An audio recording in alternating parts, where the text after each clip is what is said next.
महाराष्ट्रातील स्थानिक स्वराज्य संस्थांच्या निवडणुकींचं बिगुल वाजलं। पहिल्या टप्प्यात 2 डिसेंबरला मतदान तर 3 डिसेंबरला निकाल। 246 नगर परिषदा आणि 42 नगरपंचायतीसाठी निवडणुका जाहीर, आचारसंहिता लागू। मतदार याद्या 7 नोव्हेंबरला प्रसिद्ध होणार। 10 ते 17 नोव्हेंबर या काळात नामनिर्देशन अर्ज दाखल करता येणार।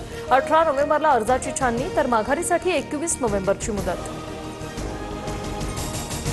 संभाव्य दुबार मतदारांबाबत आयोगाकडून विशेष चिन्ह वापरत दक्षता। नावापुढे डबल स्टार असलेल्या मतदारांना एकाच ठिकाणी मतदान करता येणार।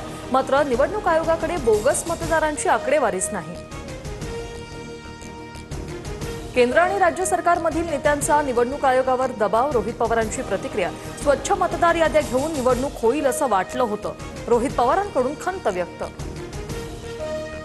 भाजपकडून मतचोरीबाबत मविया आणि मनसेला प्रत्युत्तर। मतचोरी आहे की बोट जिहाद? दुबार मुस्लिम मतदारांची आकडेवारी मांडत अमित साटम यांचा सवाल।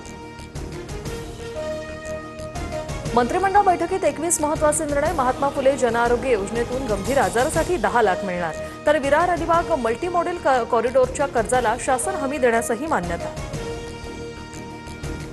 बारामतीच्या नगराध्यक्षपदासाठी जय पवारांचं नाव चर्चेत। सर्वसाधारण प्रवर्गाचे आरक्षण असल्यानं इच्छुकांची गर्दी, पक्षातील नाराजी टाळण्यासाठी जय पवारांचं नाव पुढे येण्याची शक्यता।